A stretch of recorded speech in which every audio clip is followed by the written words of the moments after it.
Hello everyone.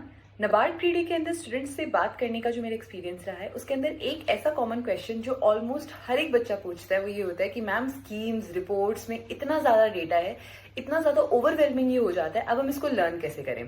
तो देखिए students, आप जब एफर्ट लगा रहे हो तो it is very important to make sure कि आप सही तरीके से एफर्ट लगा रहे हो। So here in this particular short video मैं आपके साथ दो ऐसे तरीके शेयर करने वाली हूँ जिसके थ्रू आप इंश्योर कर सकते हो कि जो भी चीज आप पढ़ रहे हो आप उसे एक लॉन्गर टाइम तक रिटेन कर पाओ। क्योंकि रिटेंशन जो है यहाँ पर बहुत से स्टूडेंट्स का एक इशू रहता है कि चीजें याद नहीं रह रही है। देखो स्टूडेंट्स, पहला जो तरीका है that is active reading. Most of us जब हम चीजों को पढ़ते हैं we do it like in a passive reading manner. ठीक है, जैसे हम किसी नॉवल को पढ़ते हैं हम उस तरीके से अपनी अकेडमिक बुक्स को भी पढ़ते हैं। Please don't do that mistake. जब भी आप किसी बुक को पढ़ रहे हो या किसी स्कीम को पढ़ रहे हो, ठीक है, डू इट वेरी एक्टिवली। आप चीजों को याद तभी करने की कोशिश करिए। ठीक है, आपने जैसे मिनिस्ट्री पढ़ा कि okay the ministry is ministry of housing and urban welfare, ठीक है, अर्बन अफेयर्स, ये आपने मिनिस्ट्री पढ़ी।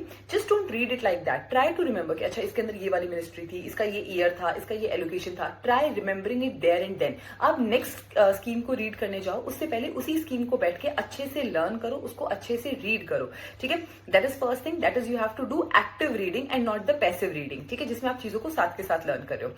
सेकंड थिंग इज कि आपको रिविजन करने हैं। रिविजन आपने 1-1-1 बेसिस पे करने हैं, every day, every week and every month. जो भी आपने एक दिन में पढ़ा है उसे डेली बेसिस पे रिवाइज करो, जो आपने पूरे वीक में पढ़ा है उसे वीकली बेसिस पे रिवाइज करो, और जो आपने पूरे मंथ में पढ़ा है उसे आप मंथली बेसिस पे रिवाइज करो। एंड अगेन जो ही आपने रिवीजन करनी है that should not be a re reading, it should be active recall. ठीक है, री रीडिंग में हम अक्सर क्या करते हैं, हम वही पीडीएफ उठाते हैं और हम उनसे एज इट इज रीड करना स्टार्ट कर देते हैं line by line. This is not revision, this is just re reading the same thing again and again. Try to use the method of active recall. आप सिर्फ उस particular scheme का या उस पर्टिकुलर टॉपिक का नेम पढ़िए और उसके बाद अपने दिमाग को फोर्स कीजिए to remember as much as it can. खुद से पूछिए कि क्या ईयर था, क्या एलोकेशन था, क्या सब स्कीम्स थी। Try remembering it like that. जब आप अपने दिमाग को फोर्स करोगे और जो चीजें नहीं याद आ रही है उसके बाद जब आप उसे जाकर के देखोगे, trust me it will help you in keeping things in your mind for a very longer period of time.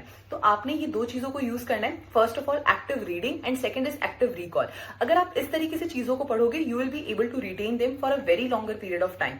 I hope this video was helpful and if it was helpful please let me know about it in the comment section below. Thank you so much.